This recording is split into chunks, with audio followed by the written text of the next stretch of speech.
Muy buenos días, ¿cómo están? Estamos acá en este programa especial, digamos, porque es como fin de semana largo para alguna gente, algunos acá en la radio estamos trabajando, es lo que sucede en estos días sándwich, un poco extrambóticos, pero tenemos un muy buen programa para ustedes. Vamos a estar hablando con puras mujeres poderosas hoy día.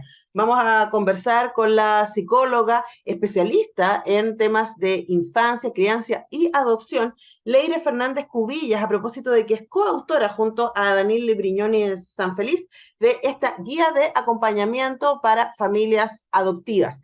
Un libro absolutamente necesario que nos trae algunas pistas para acompañar tanto el proceso de adopción como todo lo que viene después, ¿no? Todo el proceso de hacer familia. Y bueno, vamos a estar conversando con Leire Fernández al respecto y también vamos a estar con Francisca Boer, médico veterinaria, doctora en ecología, de la Universidad Católica de Chile, y con Mónica Villa, doctora en farmacología y coordinadora ejecutiva del proyecto Explora RM Norte, a propósito de la iniciativa Igualmente Sabias, creadoras de conciencia, que destaca el trabajo de 12 mujeres que realizan investigaciones, desarrollos tecnológicos, innovaciones o actividades de divulgación en áreas vinculadas con el cuidado y protección del medio ambiente. Así que se vienen esas conversas y se viene también otra mujer poderosa que queremos mucho, Francisca Valenzuela, con esto que se llama Salud.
Continuamos haciendo nuestro semáforo y ahora le damos la bienvenida a Leire Fernández Secubilla, psicóloga de la Universidad de Deusto, validada por la Universidad de Chile, magíster en salud mental infanto-juvenil de la King's College de Londres, en intervenciones psicológicas en el desarrollo y la educación de la UNED, y con una amplia trayectoria en clínica atendiendo a niños, niñas, adolescentes y sus familias, además de realizar distintos talleres vinculados con crianza, juego, mindfulness a padres, profesores, familias, y coautora junto a Daniel Brignoni Sanfeliz de esta guía de acompañamiento para familias adoptivas, recientemente editado por Editorial Forja. Leire, muy bienvenida, ¿cómo estás? Hola, muy bien, muchas gracias por el espacio. Bueno, nosotros muy contentos de poder hablar contigo porque la verdad es que hablar de adopción probablemente sea un tema que está lleno de prejuicios, ¿no? Uno escucha muchísimo respecto a lo difícil que es, respecto a los niveles de exigencia, etcétera, eh, pero sabemos poco respecto al proceso previo y sabemos mucho menos respecto a lo que pasa después cuando el niño o niña llega a ser parte de esta familia. Siendo ese el panorama desde alguien que la verdad es que no tiene mucha idea, excepto en términos generales del tema, hablemos de por qué les pareció necesario, junto con Adanil, generar esta guía de acompañamiento para familias adoptivas. Mm. Mira, esta iniciativa surgió de Adanil, ella es periodista y es madre adoptiva, y pese a haberse preparado mucho junto con su esposo para la llegada de su hija, les pasó que cuando su hija llegó a la casa, de alguna forma, y a pesar de haber estado en una organización que los apoyó, los formó también, por su lado buscaron apoyos, preparaciones específicas, pero no se imaginaban que cuando su hija llegara a la casa era cuando iban a encontrarse los mayores desafíos, y en ese sentido se dieron cuenta que estaban un poco solos y un poco fruto de su propia búsqueda, del apoyo que ellos mismos tuvieron que hacer, surgió la idea de brindar un acompañamiento que sirviera para todas las familias, que surgiera del viaje que ellos mismos hicieron en la búsqueda de recursos para ella, para ellos, para su hija y para el desarrollo de ellos como familia. Entonces ella, Ada, me contactó a mí porque sabía que yo estaba en ese momento en Londres, me estaba formando en adopción, y mi foco es la parentalidad. Yo trabajo mucho con niños, con adolescentes, pero siempre a partir de empoderar al adulto, de ojalá hacer un trabajo conjunto con ese adulto que es responsable del niño, de la niña.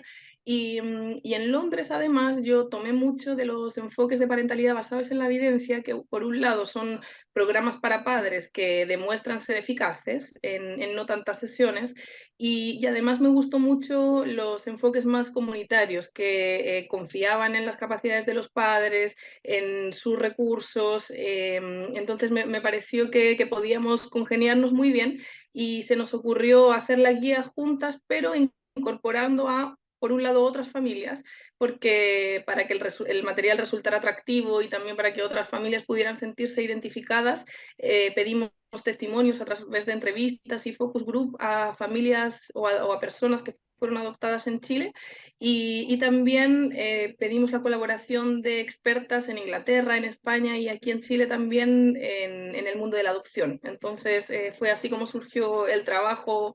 Lo empezamos nosotras, pero sentimos que tenemos que agradecer a muchas más personas e instituciones que han colaborado en el fruto final del trabajo. Sí, bueno, y además tu respuesta también explicita la gran cantidad de investigación que hay, ¿no? Que además de la experiencia de tu coautora y tu experiencia como psicóloga, ustedes lo que buscaron fue levantar muchas voces, muchas experiencias diversas para poder involucrarlas en este libro. Ahora, el libro, esta guía, está también organizado por momentos, ¿no? Por desde que surge la idea en una pareja de decir, oye, queremos adoptar, o no solamente en una pareja, también pueden ser en personas adultas solas, y hasta el proceso, ¿cierto? Hasta poder tomar una decisión que los lleva hasta el momento, como tú dices, más desafiante de tener ya al niño o la niña en la casa. Ahora, tratemos de acompañar un poco esa misma lógica que ustedes tuvieron, ¿no? En ese primer capítulo donde ustedes pues, hacen la pregunta, ¿adoptamos? Ahí aparecen también algunas cosas que creo que es importante subrayar y que tiene que ver no solamente con las condicionantes que pone el Estado de Chile, en este caso porque es un libro que está pensando en Chile, para cuáles son las personas que están en condiciones de adoptar según el Estado chileno, pero también ustedes se hacen otro tipo de preguntas que tienen que ver con las condiciones psicológicas, con las razones para adoptar. Hablemos un poquito respecto de eso. Sí, para nosotras es fundamental el hecho de que la adopción comienza con la decisión de adoptar. Y en ese sentido, las personas, las parejas que están pensando en adoptar, tienen que hacer un proceso de reflexión que es lo que tratamos de motivar con la guía a través de distintos ejercicios, no solo de información, porque pensamos que es importante saber, que la gente sepa por qué las personas adoptan, pero también por qué cada persona que lo está considerando lo está haciendo. Y en ese sentido uno puede llegar a la adopción derrotado o derrotada porque tuvo, no sé, hace la semana pasada, por ejemplo, hace unas semanas me contactaba una persona que llevaba 7 intentos de reproducción fallidos en el último tiempo también hay personas que llegan a la adopción como primera vía de hacer familia y sentimos que no hay formas mejores ni peores, pero sí hay que tomar las condiciones con las que se llega a la adopción y tener muy claro el motivo por el que se adopta, porque es el niño quien va a entregarse de alguna forma a estos padres, a estos adultos, y cuanta mayor claridad haya con respecto a esa decisión y a esos motivos, a las expectativas también con las que uno llega a la adopción, el proceso se va a dar con más facilidad y con mayor disfrute también, con mayor fluidez por parte de todas las personas que se involucren. Ahora, poniéndolo así, ¿no? Y a propósito de lo que ustedes también proponen acá en la guía de acompañamientos para familias adoptivas, que hablamos con su coautora Leire Fernández Cubillas, que lo trabajó junto a Daniel Briñoñez Sanfeliz. No quiero ponerlo así, no sé cómo más planteé la pregunta, pero es como, ¿habrá razones más complejas, no quiero decir malas razones, ¿no? Para adoptar, pero habrá razones que tampoco creo que haya razones que van a asegurarte un buen fin, ¿no? Un buen proceso, porque Mm, suena muy, muy difícil todo el proceso, ¿no? Pero quizás separemos, ¿no? ¿Cuáles pueden ser, de alguna manera, razones engañosas que mm. pueden hacer que a las personas se les haga muy complejo el proceso, tanto de la adopción como de luego el habitar, ¿no? Y hacer familia. Claro, y yo creo que en ese sentido es fundamental como poner aquí al centro al niño, porque tenemos que pensar que cuando se adopta es para garantizar a ese niño, a esa niña, su derecho a tener una familia. Entonces, partiendo de esa base, Mm. motivaciones como pueden ser el altruismo, como por hacerle el bien a un niño que no ha tenido oportunidades y yo se las puedo entregar, por ejemplo, podría ser complicado porque ahí no está el niño como niño y con su derecho a formar una familia puesto al centro. Y en ese sentido uno puede tender a romantizar la adopción como un niño que va a llegar con una sonrisa, va a agradecer a estos padres que le adopten cuando no suele ser así, cuando es Mm. un niño que ha vivido adversidad desde que estaba muchas veces en la guata de su mamá y que a la hora de construir su historia va a pesar cada vez más. Entonces, por ejemplo, cuando preguntas por algún tipo de motivo que podría ser un poco motivo de conflicto en el proceso, el altruismo o cualquier motivo que no tenga en el centro al niño y las necesidades particulares que tienen los niños que forman familia a partir de la adopción.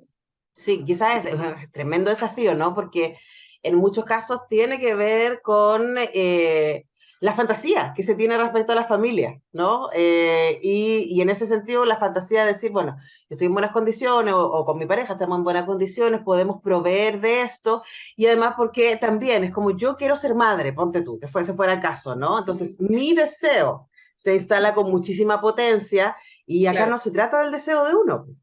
Claro, claro, y esos deseos se pueden conciliar también, porque al final la adopción tiene que partir por el deseo de formar una familia o ampliar una familia, pero para poder encajar mis deseos con los del otro, especialmente en el caso de la adopción, yo creo que en cualquier tipo de parentalidad, pero en la adopción hay desafíos específicos que tienen que ver con hacer sentido de ese niño, de esa niña, de su origen, también de la parte genética, de la parte hereditaria que muchas veces no se conoce en totalidad, de una historia que en general no ha sido fácil y en ese sentido eso me conmueve a mí o me detona diferentes emociones porque también eso choca de alguna forma con mi historia. Entonces, Ada y yo en el libro decimos que el amor es necesario, pero solo amor muchas veces no basta para este proceso. Ujú.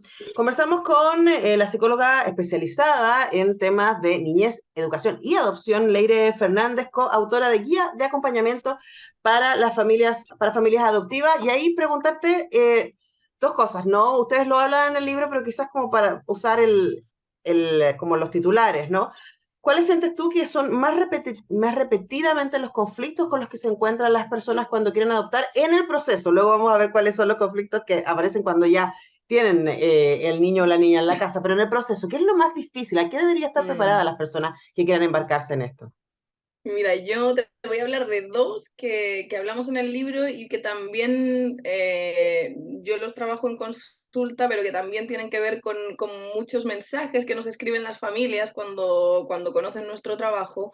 Uno es el tiempo, la espera, y en ese sentido tiene que ver con que los procesos de adopción en Chile pueden durar entre 18 meses. Hemos tenido familias que han esperado por más de 24 meses. Entonces, considerando que muchas familias también llegan cansadas a la adopción o habiendo atravesado varios desafíos y varios duelos también muchas veces, esos 18 meses, 24 meses, si no tienen un sentido, se pueden hacer muy difíciles, mucho más desgastantes. Y en ese sentido, en el libro damos consejos como para que cada persona se marque sus propios objetivos y que lo aprovechen no como un tiempo muerto, sino como un tiempo para generar más recursos. Eso por un lado. Y por otro lado, tiene que ver con, a veces, con los requisitos que desde los organismos acreditados para adoptar solicitan a las personas. A veces las personas llegan con mucho miedo porque sienten que hay una evaluación, que una psicóloga o un trabajador social van a tu casa, se meten, te hacen muchas preguntas, y eso hoy en día está cambiando hacia un modelo más de donde se confía en esa persona que quiere adoptar y se transforma un poco en quién es esta persona y qué recursos podemos entregarle y podemos trabajar. Pero esa sensación de que quizá no soy apta para ser mamá, quizá me rechazan después de haber vivido varios duelos, como decíamos antes, genera mucha ansiedad. Y nuevamente en el libro y también cuando hablamos con las familias intentamos cambiar un poco ese foco también desde la confianza. Si tú quieres formar familia a través de la adopción y estás en este proceso, tómalo como un proceso para generar más recursos, para que ese proceso se te haga más agradable, para disfrutarlo más y para poder enfrentarlo mejor con los momentos más difíciles que posiblemente los va a tener. Claro, yo creo que se repite una y otra vez el tema de las expectativas, ¿no? Y probablemente por eso, entre otras cosas, hay cuestiones que son muy prácticas que ustedes proponen aquí en esta guía de acompañamiento para familias adoptivas, pero sobre todo ustedes trabajan de manera consistente en el tema de las expectativas, de Mm. reconocer que sabemos poco, de que cada caso es distinto, pero que en general aparecen ciertos desafíos comunes a los procesos de adopción. Y para cerrar, ¿no? A propósito de que tú nos contabas que Leire Fernández, tu coautora, se le ocurre la idea de este libro cuando ella ya adoptó, cuando está en la casa, ¿cierto? Con su hija. Entonces, ¿cuáles sientes tú que son los desafíos más grandes que aparecen ahí en ese momento de cohesión o de ajuste, ¿no? O de Mm. ajuste para la cohesión.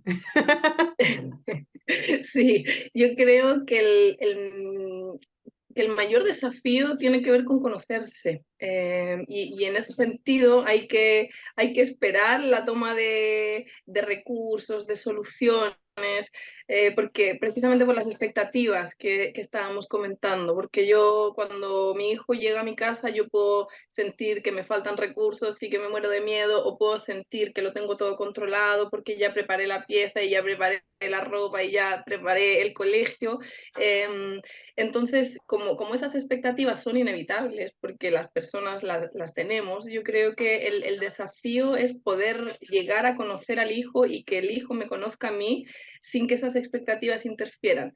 Y para eso es necesario el tiempo, porque independientemente de cómo se llame mi hijo, de la herencia genética que pueda tener, donde yo no he participado, tengo que poder mirarlo de la manera más limpia posible, y tengo que permitir que él me mire a mí de esa manera y que nos conozcamos y que podamos empezar a compartir y a formar familia. Y eso lleva un tiempo y muchas veces esas expectativas, esa presión social también, ya debería llamarte mamá, por ejemplo, que pasa Mm. en la adopción. ¿Y por qué no te llama papá si ya hace 2 años que está con ustedes? Hace que yo me apure, empiece a buscar soluciones y no permita tampoco conocer de verdad a mi hijo más allá de su bagaje, de su mochila, y eso interfiere con la relación. Entonces muchas veces yo creo que ese desafío en la llegada tiene que ver con eso, con que los niños tienen su manera de responder al hecho de que los han llevado de un lugar a otro y ahora le dicen que tienen que llamar mamá o papá a alguien y yo extraño el lugar de donde vengo, y desde la lógica del adulto muchas veces nos angustiamos, nos apuramos y no dejamos que ese proceso se dé, y muchas veces hay que buscar apoyo y ayuda y preparación, pero a veces tampoco dejamos ese tiempo de observar que es necesario en toda relación. Desde Mm. un bebé que nace con su mamá, lo primero que tiene que hacer es conocerse, olerse de todas las formas, en este caso también. Sí, no, y te escuchaba, Lady, y sin duda tú lo sabes mejor que yo, ¿no? Eso también pasa con los hijos paridos. O sea, yo escucho a mis amigas con hijos, por supuesto que es distinto el énfasis, ¿no? Pero con mis amigas con hijos y me dice que a medida que los ven crecer hay una extrañeza constante de dónde saco eso. Es como, ¿y por qué reacciona así? ¿No? Y es como, yo no le enseñé eso, su papá no le enseñó eso. Entonces, claro, ahí quizás tenemos más normalizado que eso sucede en el Sí, mundo cotidiano de las familias con hijos que han nacido de ellos mismos, y esperamos que eso sea más instantáneo en la adopción cuando realmente es exactamente lo sí, contrario, porque hay más desafíos, hay más historia, hay muchísimo. Lo bueno es que hay herramientas y por eso sí. celebramos muchísimo la guía de acompañamiento para familias adoptivas desarrollada por la periodista Leire Fernández y la psicóloga Anil Brignoni, lo dije al revés. La periodista Daniel Brignoni y nuestra entrevistaria, la psicóloga Leira Fernández. Muchas gracias, Leire, por este tiempo con Radio Universidad de Chile. Un placer conversar contigo. Muchísimas gracias, Antonella.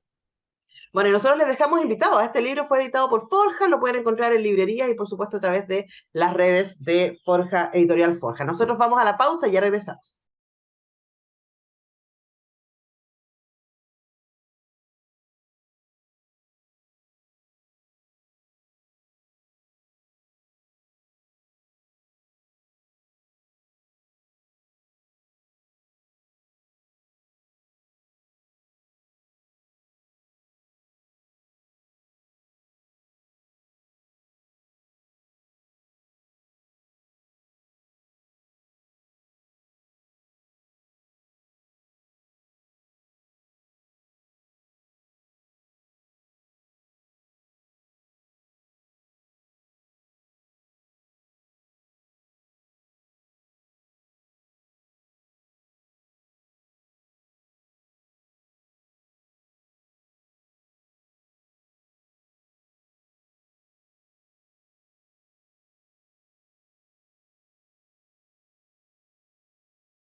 Bueno, como saben, involucrar a cada vez más mujeres en las ciencias es algo que es absolutamente necesario y es por eso que diversas iniciativas con diversas instituciones y varias universidades están trabajando en aquello.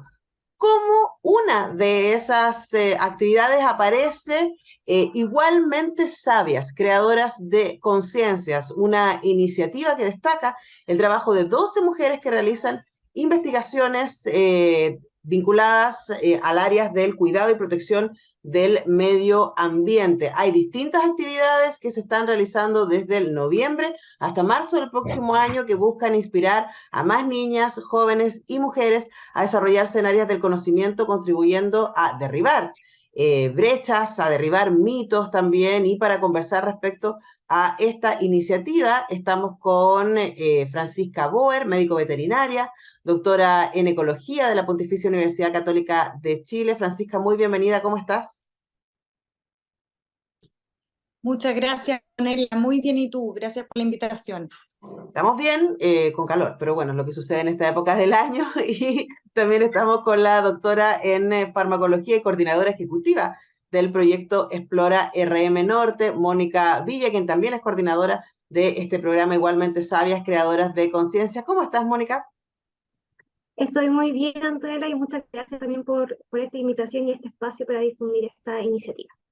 Bueno, partamos, Mónica, contando respecto al sentido de esta iniciativa y lo que han aprendido en las ediciones anteriores antes de ir a los detalles de esta edición.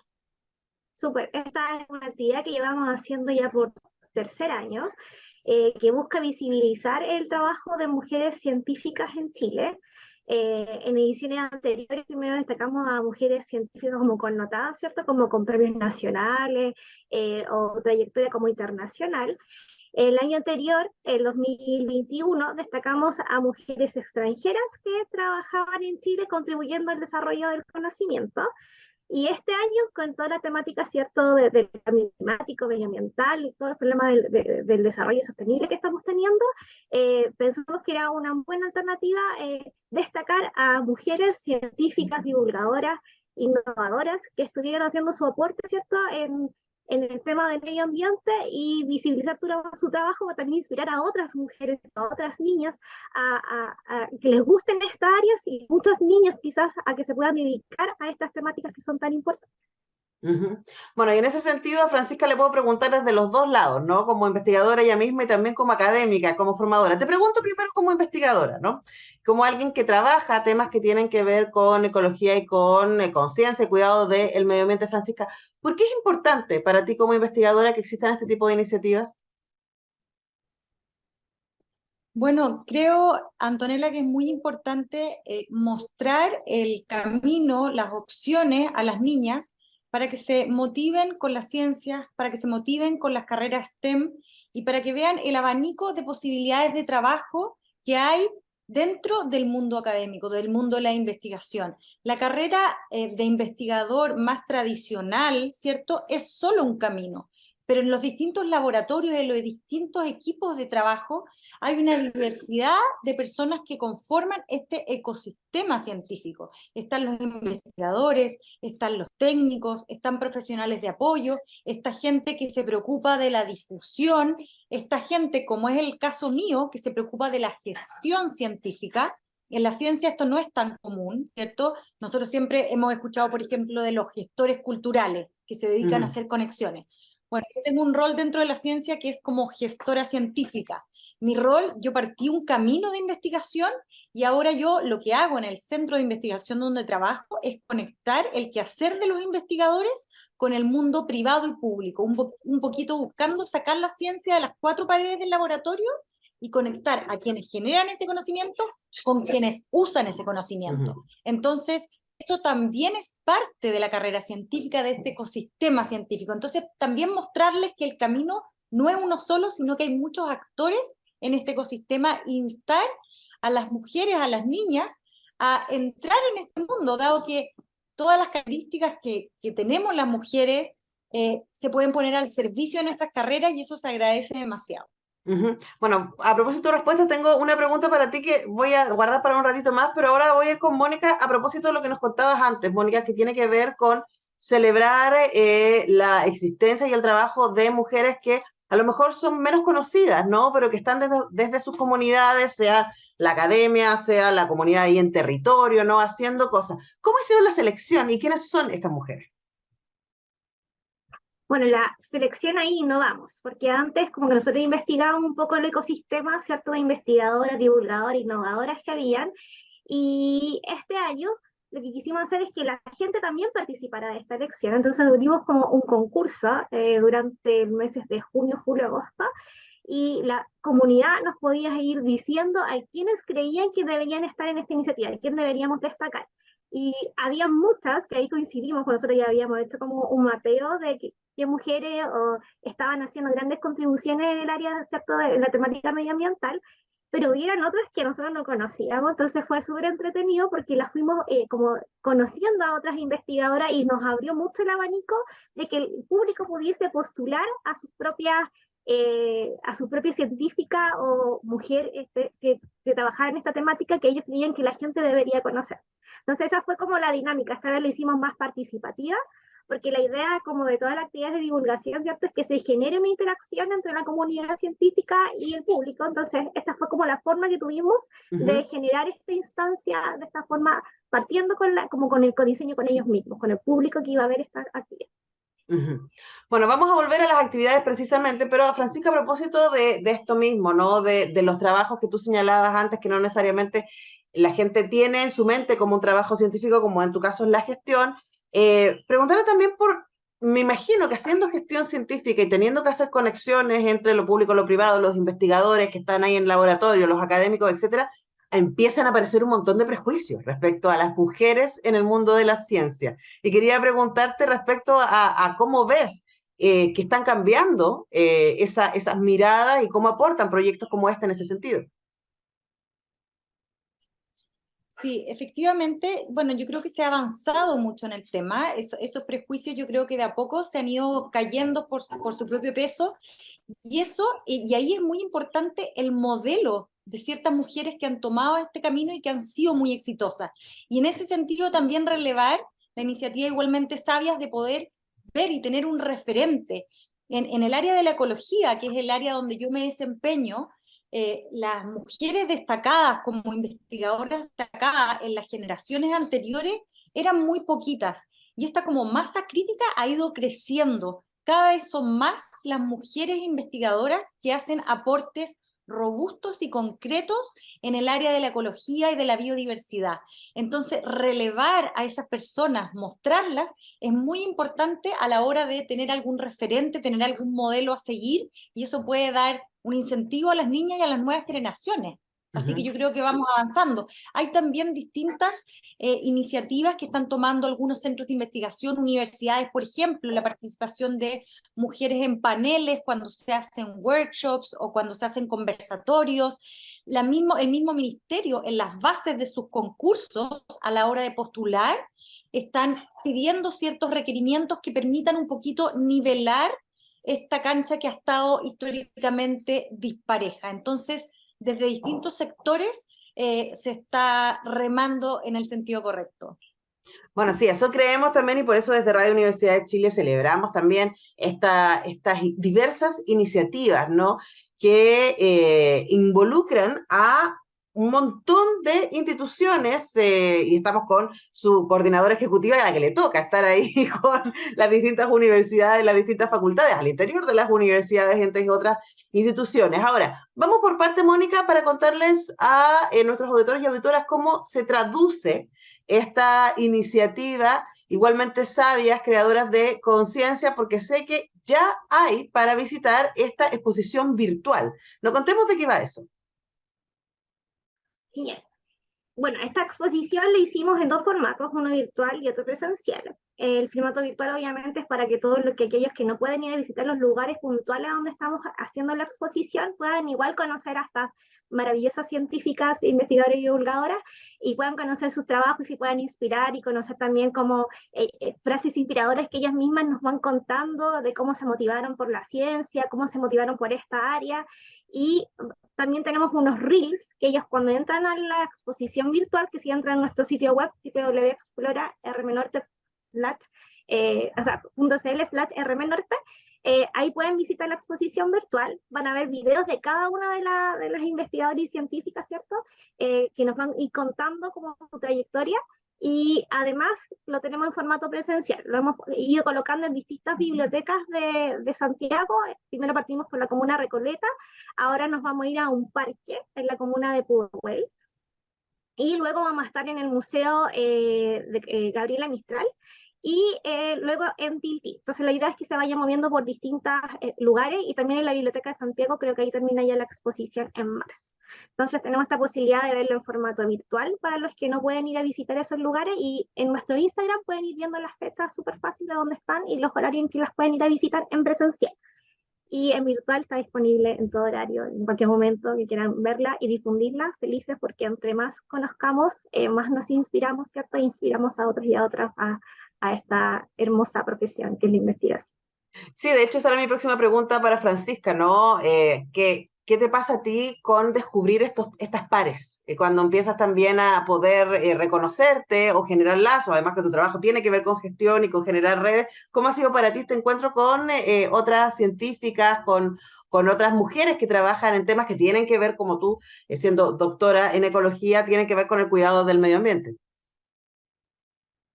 Sí, gracias por la pregunta, Antonella, porque es una reflexión y un comentario que yo también he hecho el último tiempo, a propósito de que con mayor frecuencia me toca trabajar con mujeres en los distintos equipos de trabajo, en los distintos proyectos que empujo. Y en lo personal, he tenido una grata experiencia en el trabajo conjunto con otras mujeres que, por cierto, tienen una profesionalismo muy alto, y, o sea, un nivel muy, muy alto, pero a la vez, yo creo, en este tema de los hombres y las mujeres, ¿cierto? Nosotros lo que busca un poco las mujeres es tener las mismas oportunidades, porque por cierto que no somos iguales, y las mujeres tenemos ciertas características eh, de temas de empatía, de temas de traer a veces el tema de las emociones y ponerlo al servicio y a disposición del proyecto, sin por esto disminuir la calidad y el profesionalismo en el quehacer. Entonces, estas características propias de las mujeres se ponen arriba de la mesa y al servicio de los distintos proyectos. Hay temas de liderazgo mucho más cercanos, mucho más horizontales, y como les digo, sin disminuir la calidad y el profesionalismo en el trabajo. Entonces, la verdad es que yo en lo personal he tenido una muy buena experiencia compartiendo con colegas mujeres. Entonces, este aumento de la masa crítica de mujeres investigadoras en el área de la ecología, la biodiversidad y el medio ambiente es un aporte, es una riqueza al ecosistema.